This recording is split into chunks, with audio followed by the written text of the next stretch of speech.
WhatsApp guys, কেমন চলছে? সব ভালোই বোধ হয়। আর প্লিজ প্লিজ প্লিজ আমাকে সাবস্ক্রাইব করুন আমার চ্যানেল এবং আমার ভিডিও দেখুন। আপনারাও ঘুরতে পারবেন কম খরচে, অল্প পয়সায়, মানে অল্প পয়সায় বিদেশ। তো চলুন আমি যাই মালয়েশিয়ার জন্য ফ্লাইট ধরতে। এয়ারপোর্ট যাব, প্রথমে ফেরি স্টেশন যাব, ফেরি ধরবো, তারপরে এয়ারপোর্টে নেবে, এয়ারপোর্ট থেকে চেঞ্জ করব। দেখা যাক ইমিগ্রেশনে কি হয়, কারণ ইমিগ্রেশন নিয়ে আমার প্রচুর ভয় পাচ্ছে। মালয়েশিয়ার মানে এখনো পর্যন্ত ঠিক ছিল, কিন্তু এরপর এই মালয়েশিয়ার যে ইমিগ্রেশন প্রসেস প্রচুরই করা। তো চলুন। তো আমি অবশ্য জিএসটি বিল নেওয়ার জন্য ওয়েট করছিলাম, বেরিয়ে গেছি বাইরে। দ্য পার্ক হোটেল ছিল এটা, সত্যি খুব ভালো ছিল। মানে মাফুসির ওটাতে একটু বেশি দাম ছিল, তার সত্ত্বেও ভালো ছিল। ব্রেকফাস্ট খুব দারুণ দিয়েছিল আর কি। সো আমি এখন এদিকে চলে এসেছি, দেখা যাক কোন জায়গা থেকে পাওয়া যায়, জেটি স্টেশন থেকে না অন্য জায়গা থেকে। Hello, excuse me sir, where I take for airport jetty? Yeah, here one home. So উনি বললেন ফেরি টার্মিনালের থেকেই পাওয়া যাবে, দেখা যাক। সো আমি বসে গেছি, এয়ারপোর্টের বোর্ডে এখানে রাখাই ছিল টাইম মতো ছেড়ে দেবে। 6টা AM থেকে 12টা AM একটা টিকিট, মানে প্রথম কাটলে এই টিকিটটায় টাইম দেওয়া আছে 6টা AM থেকে 12টা AM পর্যন্ত আর কি। সিঙ্গেল ট্রিপের ইউজ করতে পারেন যখন।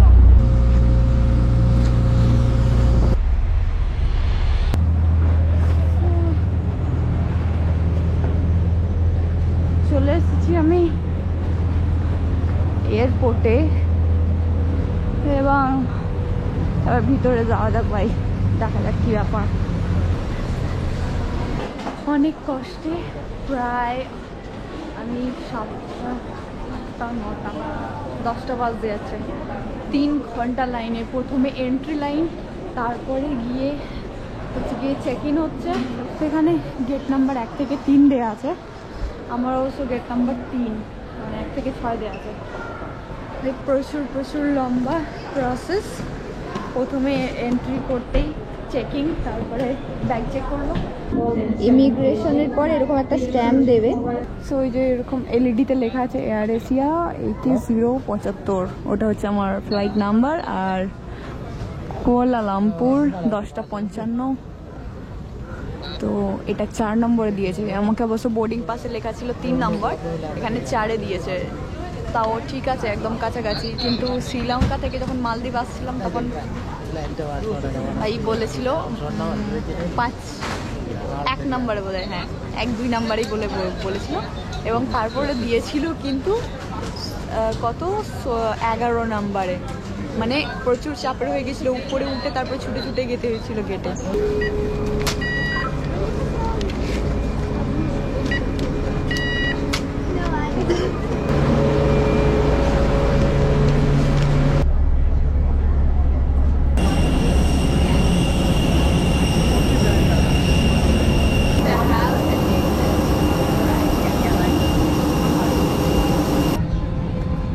আমি বসে পড়েছি, আমার অবশ্য সিট নাম্বার 17C। তো ওই রকম ধরনের, ওইদিকে 17FED আর এদিকে 17ABC। আমি জানি আমার মুখটা অখাদ্য লাগছে, বাট কিছু করার নেই। প্লেন স্টার্ট হয়ে গেছে, এবার আমরা উঠবো। 4 ঘন্টা 30 মিনিট লাগবে যেতে, বাট এখন এখানে বাজে 11টা, প্রায় 11:15।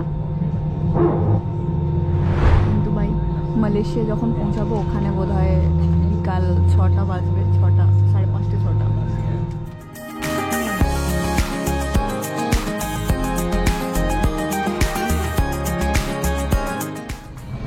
তো প্লেন এখন ল্যান্ড করে গেছে, এবার আমরা বাইরে যাব।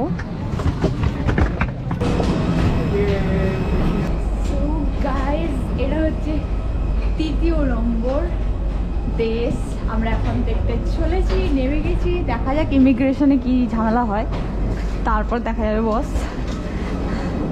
বাট আমি তো খুব খুশি।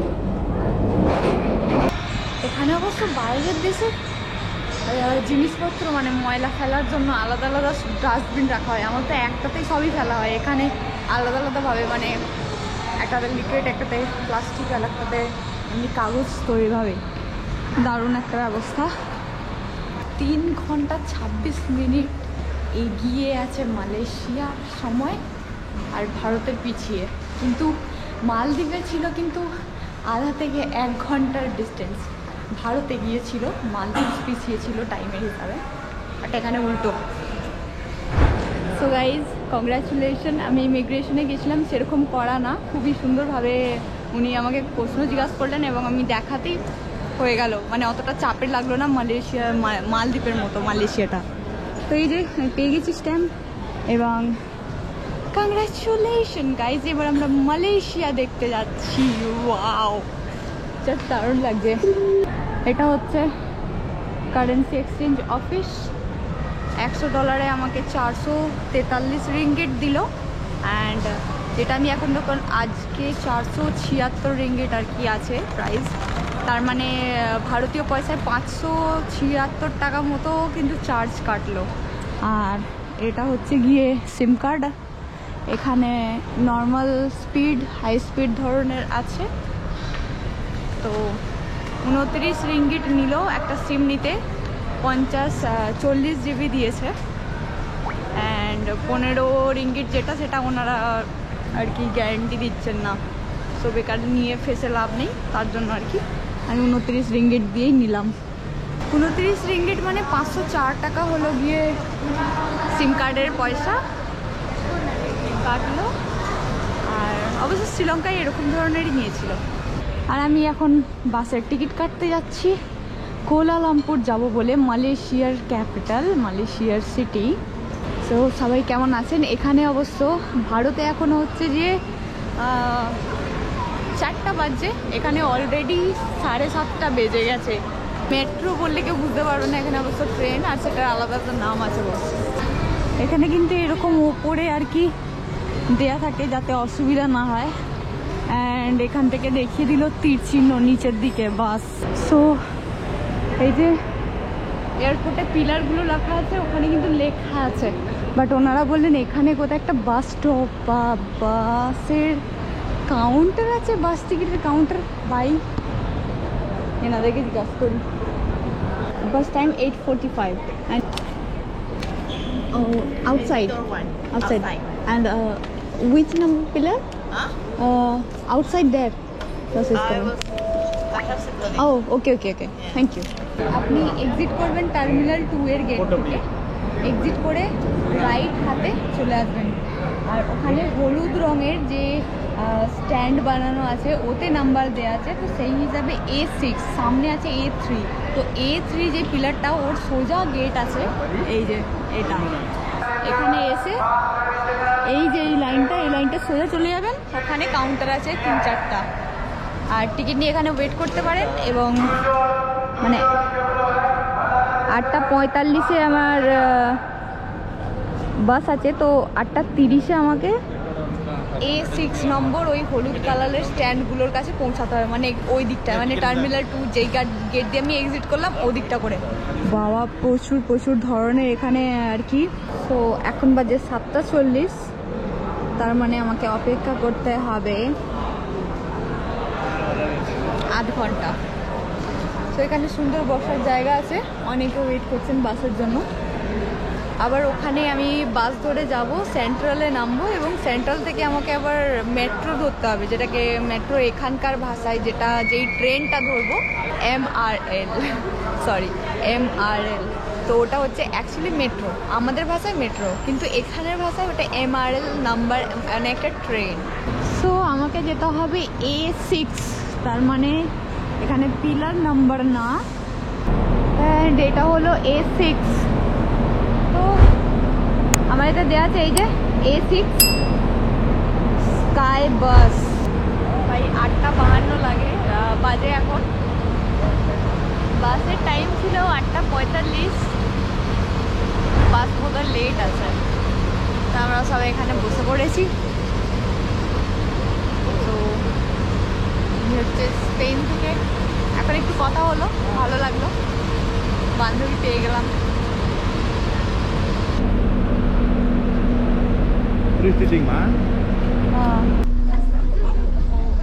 তো আমি বাসে বসে গেছি।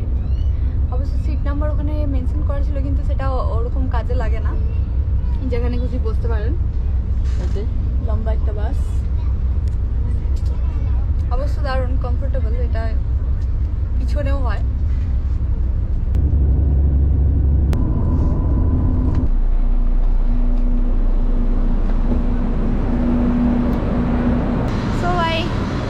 এখানে MRL মানে মেট্রো, যেটা আমাদের ভারতীয় ভাষায় মেট্রো, বাট এখানে একটা ট্রেন, এনারা ট্রেন বলেন, বা এটার নাম হচ্ছে MRL। সো আমি এখন ওখানে যাব, go up and the right. Okay okay, thank you. ও ভাই বললেন কুয়ালালামপুরের, মানে মালয়েশিয়ার ক্যাপিটাল কুয়ালালামপুরের সেন্টার, মানে একদম মাঝামাঝি, যে এর নাম হচ্ছে KL সেন্ট্রাল। ওকে, সো সোজা গিয়ে ওই সাইডে নিচে গেলে দেখা যাবে বললেন। তো আমাকে অবশ্য গুগল দেখাচ্ছিল ঘুরিয়ে রাস্তা, তার মানে হয়তো এটা শর্টকাট। তো এটা আসলে একটা আস্ত শপিং মল, যেটার ভিতর দিয়ে মনোরেলের স্টেশন যাওয়ার জন্য রাস্তা আছে। ওটা অবশ্য monorail KL central station. And আমি যাব বুকিট বিনট্যাং।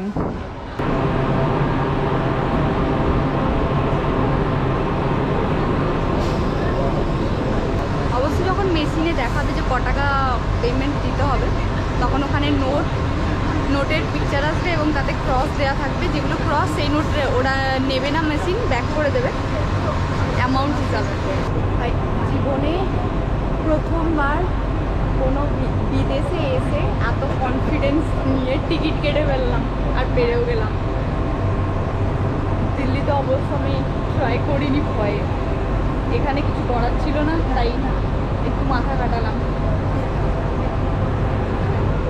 আমার বোধ হয় 1 2 3 4 5টা স্টেশন পর আসবে বোধ হয়।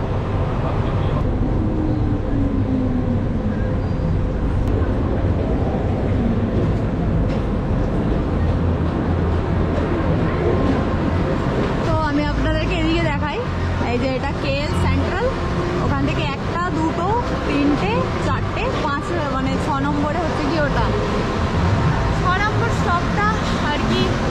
আমি এখন বুঝলাম যে এটাকে ডাকে আলাদাভাবে। এটাও খুব ইন্টারেস্টিং এরিয়া কুয়ালালামপুরের মধ্যে, যেটার নাম হচ্ছে বুকিং বিনটাং। আমি শুনলাম মেট্রোতে বুকিট বিনটাং এরকম ধরনের। তো দেখা যাক।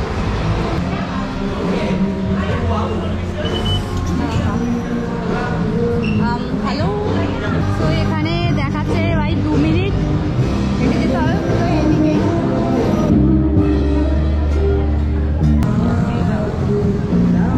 ভাই এখানে টাইমই পড়লো না, সবাই হেঁটে যাচ্ছে।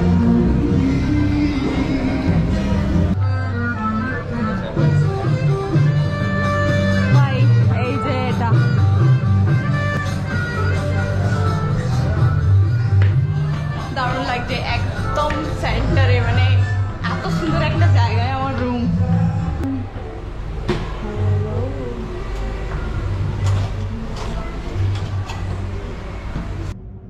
তো আমি হস্টেলে চলে এসেছি রুমে। ওদিকে 2টো বেড, এদিকে 2টো বেড, আর আমি হচ্ছে ওপরে আছি। সো এরপর আমি যাই, গিয়ে ফ্রেশ হয়ে আসি অ্যান্ড ঘুমাবো গাইজ। আমার হাল খারাপ হয়ে গেছে, আবার এখানে 2.5 ঘন্টা কমে যাওয়াতে আমার আরও হাল খারাপ। এখন বাজে রাত 12:30, জাস্ট ভাবতে পারছি না। আমি সারাদিনটা আমার হাল খারাপ ট্রাভেল করে করে, এবং তারপরে এখানে এসে দেখছি এই হাল। ঠিক আছে, এমনি ঠিক আছে, হোটেল খুব ভালো, বাকিটা কালকে দেখাবো খন সকালবেলা। এখন আমি রাখছি, সরি। সো এখন tata, bye bye guys, good night. আপনারা ঘুমান, আমিও ঘুমাতে যাই, আমার হাল খারাপ হয়ে গেছে। Okay bye.